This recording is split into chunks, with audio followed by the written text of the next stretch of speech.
So next వచ్చేసి reactivity towards water. Last వీడియోలో మనం రియాక్టివిటీ టువర్డ్స్ ఎయిర్ చూసాం కదా. సో ఈ రోజు వీడియోలో మనం రియాక్టివిటీ టువర్డ్స్ వాటర్ చూస్తాము and reactivity towards nitrogen, reactivity towards halogen కూడా చూస్తాము. అండ్ ఫస్ట్ ఇక్కడ చూడండి, first point, the alkali metals react with water to form hydroxides and dihydrogen.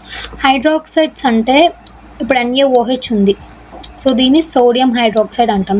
Second point, lithium has most negative E0 value. It reacts with water with less vigorous than that of sodium, which has least negative E0 value among the alkali metals. So ఉన్న alkali మెటల్స్లో మనకి సోడియంకి చాలా least negative value ఉంది, E0 value. ఈ E0 value అంటే మనం physical కెమిస్ట్రీలో చూస్తాము, సో అప్పుడు మీకు బాగా అర్థమవుతుంది. జస్ట్ రిమెంబర్, E0 వాల్యూ అనేది సోడియంకి లీస్ట్ నెగిటివ్ E0 వాల్యూ ఉంటుంది among the alkali metals. Most negative value దేనికి ఉంటుంది? E0 వాల్యూ లిథియంకి ఉంటుంది. సో ఇది విగరస్గా రియాక్ట్ అవ్వాలి కదా, సో ఇది విగరస్గా రియాక్ట్ అవ్వట్లేదు. దేనికైతే తక్కువ నెగిటివ్ వాల్యూ ఉందో సోడియం అది రియాక్ట్ అవుతుంది. సో ఇది ఒక ఎక్సెప్షనల్ కేస్ అనమాట. ఓకేనా? లిథియంకి E0 వాల్యూ చాలా నెగిటివ్ ఉంటుంది, అది విగరస్గా రియాక్ట్ అవ్వాలి. బట్ సోడియంకి తక్కువ ఉంది, అది విగరస్గా రియాక్ట్ అవుతుంది ఎక్కువగా. Next, this behavior of lithium is attributed to its small size and very high hydration enthalpy. So same reasons వస్తాయి ప్రతి దానికి. స్మాల్ సైజ్ అమాంగ్ ఆల్కలీ మెటల్స్లో మనకి లిథియం స్మాల్ సైజ్ ఉంటుంది and very high hydration enthalpy దేనికి ఉంటుంది? Lithium. అది కూడా ఎందుకు? స్మాల్ సైజ్ కాబట్టి. స్మాల్ సైజ్ కాబట్టి దానికి హై హైడ్రేషన్ ఎంథాల్పీ ఉంటుంది. హైడ్రేషన్ ఎంథాల్పీ అంటే polarization power. Other metals of the group react explosively with water. Explosively అంటే బ్లాస్ట్ నేచర్తో. ఇప్పుడు మనం సోడియం మెటల్ని వాటర్లో వేస్తే అది బ్లాస్ట్ అయిపోతుంది. సో ఎక్స్ప్లోజివ్లీ అంటే అది. They also react with proton donors such as alcohols, gaseous, ammonia and alkynes. So ఇవన్నీ మనం ఆర్గానిక్ కెమిస్ట్రీలో చూస్తాము. అసలు ప్రోటాన్ డోనర్స్ అంటే ఏంటో, ఒక యాసిడ్ నుంచి వచ్చే H+ని మనం ప్రోటాన్ డోనర్స్ అని అంటాం.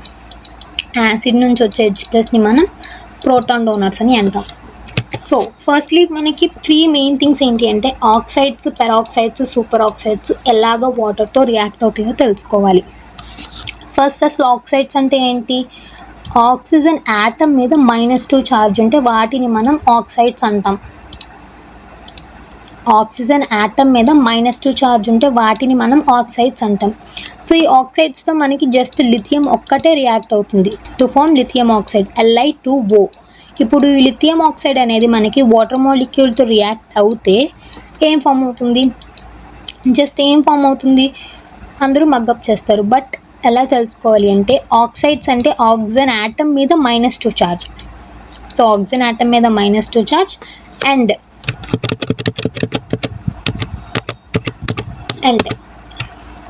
ఇక్కడ చూడండి, ఈ పాయింట్లో in all these oxides alkali metals +1 oxidation స్టేట్లో ఉంటేనే ఆల్రెడీ ఇచ్చేసారు, రైట్? సో Li ఏం స్టేట్లో ఉంటుంది? +1 స్టేట్లో ఉంటుంది. అండ్ హైడ్రోజన్ ఎలాగా డివైడ్ అవుతుంది? H+ అండ్ OH- తో OH- లాగా డివైడ్ అవుతుంది. H+ అండ్ OH- లాగా డివైడ్ అవుతుంది. సో పాజిటివ్ ఎప్పుడు నెగిటివ్తో రియాక్ట్ అవుతుంది. సో మనకు వచ్చే ప్రోడక్ట్ ఏంటి? LiOH. సో ఇదేంటి? H2O, criss cross method plus H2O. ఈ పాయింట్ ఆల్రెడీ చెప్పింది కదా, మనకి ఏం ఫామ్ అవుతాయి? ఆక్సైడ్స్ అనేవి వాటర్తో రియాక్ట్ అయితే మనకి హైడ్రాక్సైడ్స్ ఫామ్ అవుతాయి. ఆల్కలీ మెటల్స్ ఎప్పుడైతే వాటర్తో రియాక్ట్ అవుతాయి అప్పుడు హైడ్రాక్సైడ్స్ ఫామ్ అవుతాయి. సో అదే కదా ఫామ్ అయింది మనకి 2A గ్రూప్ ఎలిమెంట్స్లో మెగ్నీషియం ఇలా రియాక్ట్ అవుతుంది and form MgOH twice, magnesium hydroxide. Next peroxides అంటే ఏంటి? ఆక్సిజన్ యాటమ్ మీద పెరాక్సైడ్స్ అంటే ఏంటి? ఆక్సిజన్ మాలిక్యూల్ మీద -2 ఛార్జ్ ఉంటే వాటిని పెరాక్సైడ్స్ అంటాం. సో పెరాక్సైడ్స్తో ఏం రియాక్ట్ అవుతుంది? సోడియం మెటల్ రియాక్ట్ అవుతుంది. సో మనకు వచ్చేది సోడియం పెరాక్సైడ్ వస్తుంది, Na2O2. సో ఇది ఇప్పుడు మనకి వాటర్ మాలిక్యూల్తో రియాక్ట్ అయితే ఏం ప్రోడక్ట్ ఫామ్ అవుతుందో చూద్దాం. సో దీన్ని డివైడ్ చేయండి. సో ఇది పెరాక్సైడే కదా, సోడియం పెరాక్సైడ్. పెరాక్సైడ్ అంటే ఆక్సిజన్ మీద ఛార్జ్ -2 ఉండాలి. సో ఇప్పుడు ఆక్సిజన్ మీద ఛార్జ్ మనకి ఎలా తెలుస్తుంది అంటే, ఇఫ్ ఇన్ కేస్ మీరు పెరాక్సైడ్స్ మీద ఛార్జ్ మర్చిపోతే Na2 కదా, ఈ 2 అనేది ఆక్సిజన్కి ఛార్జ్ అవుతుంది. క్రిస్ క్రాస్ మెథడ్ అనమాట.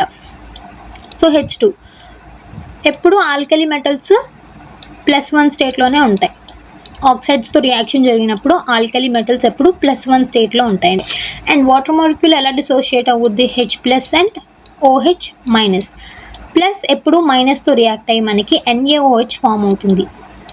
ఓకేనా, ఇప్పుడు ఇది ఎలా ఫామ్ అవుతుంది, ఇది కూడా సేమ్ క్రిస్ క్రాస్ మెథడ్. ఈ 2 అనేది ఇక్కడికి వస్తుంది, H2O2 ప్లస్ H2O2. ఇదేంటి ప్లస్సే కదా, చార్జ్ ఏం లేదు అంటే ప్లస్సే కదా, H ప్లస్ 2 × 1 ఏమవుతుంది, 2 అవుతుంది, H2O2. మనకి ఫామ్ అయ్యేది ఏంటి, hydrogen peroxide.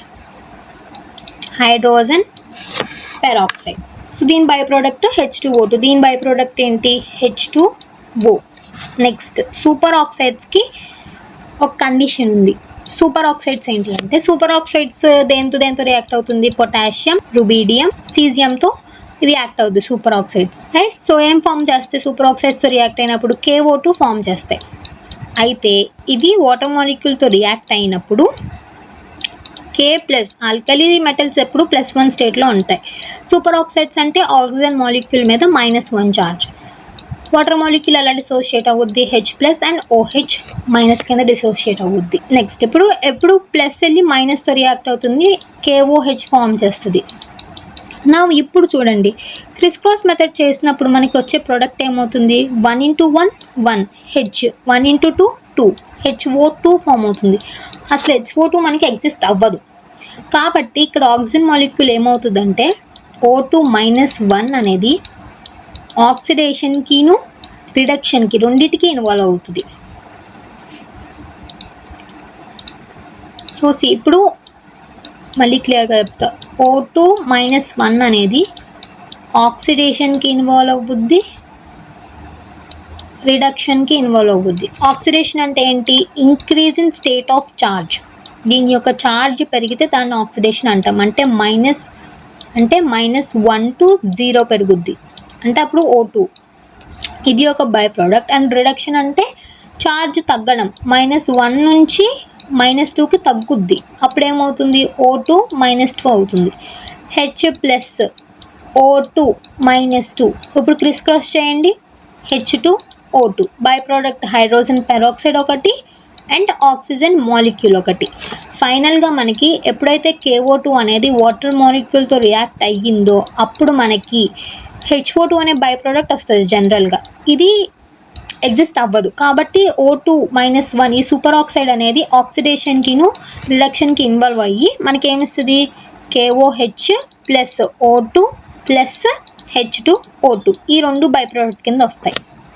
Reaction towards nitrogen. So ఇది మనం ఫస్ట్ అక్కడ చూసాం కదా, Li3 an ఎక్సెప్షనల్ కేస్ అని. Except lithium remaining elements don't react with nitrogen due to this size ఎక్కువ ఉండడం వల్ల N2 అనేది మనకి ట్రిపుల్ బాండ్ని ఫామ్ చేస్తుంది. ఓకేనా, ఫస్ట్ ఇది గుర్తుపెట్టుకోండి, N2 అనేది మనకి ట్రిపుల్ బాండ్ ఫామ్ చేస్తుంది.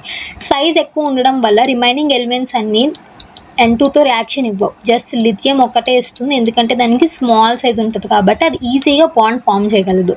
Due to small size of lithium it form compound with nitrogen and lithium shows diagonal relationship magnesium. So magnesium కూడా మనకి నైట్రోజన్తో రియాక్షన్ ఇస్తుంది. సో మనకి 1A group elements 2A group elements వరుసగా రాస్తే lithium, sodium, potassium, rubidium. So ఓకేనా, beryllium, magnesium, calcium. So lithium అనేది diagonal relationship ఉంటుంది. So మనం 10th 8th క్లాస్లో నేర్చుకుంటాం, డయాగోనల్ రిలేషన్షిప్కి సిమిలర్ ప్రాపర్టీస్ ఉంటాయి.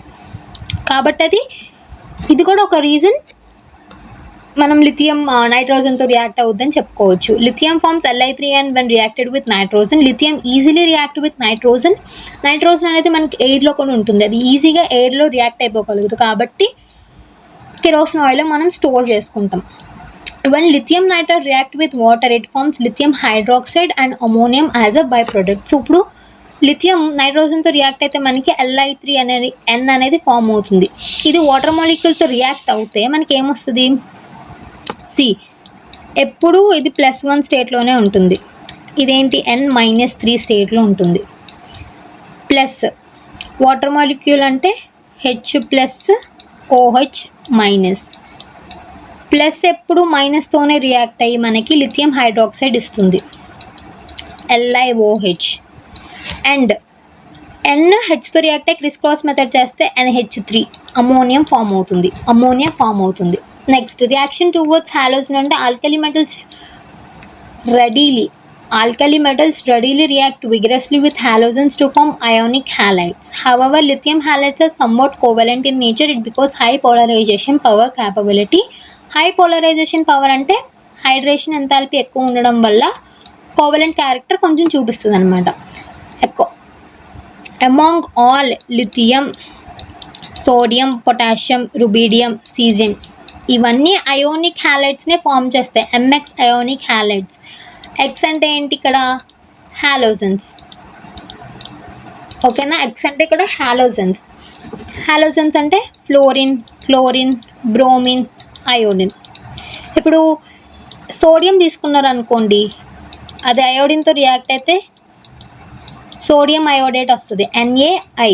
అలాగే లిథియం తీసుకుంటే కూడా LiF ఇలా ఫామ్ అవుతుంది, కానీ ఇది కోవలెంట్ ఇన్ నేచర్లో ఉంటుంది due to it's high polarising capability.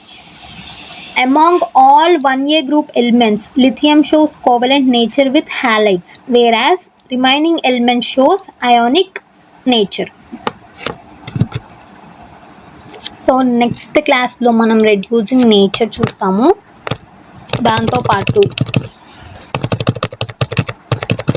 Reducing nature చూస్తాము అండ్ సాల్యుబిలిటీ చూస్తాము, solution in liquid ammonia and ఈ టాపిక్స్ అన్నీ అండ్ ఈ 3 టాపిక్స్ చూస్తాము. అండ్ దాని నెక్స్ట్ వీడియోలో ఈ టాపిక్స్ అన్నీ చూసి 1A గ్రూప్ ఎలిమెంట్స్ కంక్లూడ్ చేసేస్తాం and we will be going to 2A group elements.